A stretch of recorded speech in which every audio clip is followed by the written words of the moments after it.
Imagine receiving a text message from a friend that simply says the word fine. When you read a word like that on a screen, the sender's tone of voice is gone. You lose their current mood and the history of what happened to them 5 minutes before they hit send. Human nature tends to fill these gaps with assumptions. A harmless response suddenly feels passive-aggressive, or a meaningless joke lands as a direct insult. This isolated text creates a vacuum, which we naturally fill with our own immediate emotions and personal biases. Multiply that dynamic across thousands of years, different ancient cultures, and multiple layers of translation. Many people engage with the Bible this way today. We read isolated verses in English and project modern assumptions onto ancient words. This is called eisegesis, forcing our own desires or modern context into a text to make it say what we want. Exegesis does the opposite. It uses the backstory and original languages to pull the author's intended meaning out. Relying on eisegesis leads to spiritual heartbreak. It builds our lives on promises that the original author never actually made. Consider Romans 8:28. All things work together for good. A modern reading of this verse often views it as a guarantee of a favorable outcome.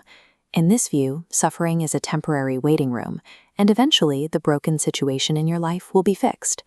This provides comfort, but it also creates a crisis of faith when a tragedy is permanent or a situation does not resolve.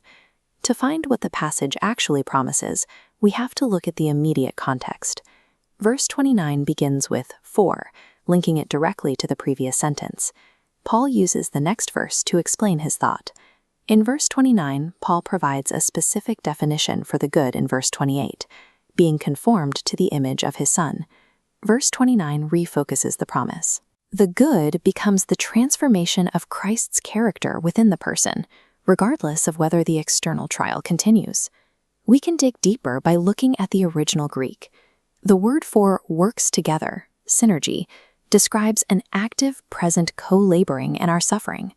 The passage also uses the word prothesis, which is translated as purpose. Prothesis literally means a setting forth or a deliberate placing before. This word carries deep roots in the Hebrew scriptures. In the Greek translation of the Old Testament, prothesis is the word used for the bread of the presence. In this tabernacle ritual, 12 loaves of fresh bread were set out on a gold table. They were placed deliberately in God's view. The ritual required the bread to be placed continually before the face of God. It was never hidden and never forgotten. By using the word prothesis, Paul evokes this imagery. He suggests that God's purpose is the act of holding you in his direct view while you suffer. Looking at Romans 8:28 again, the promise focuses on the person rather than the outcome. This truth acknowledges the reality of grief.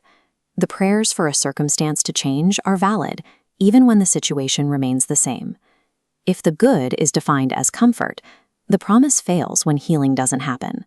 By defining the good as transformation, the promise remains true even in tragedy. No suffering is wasted.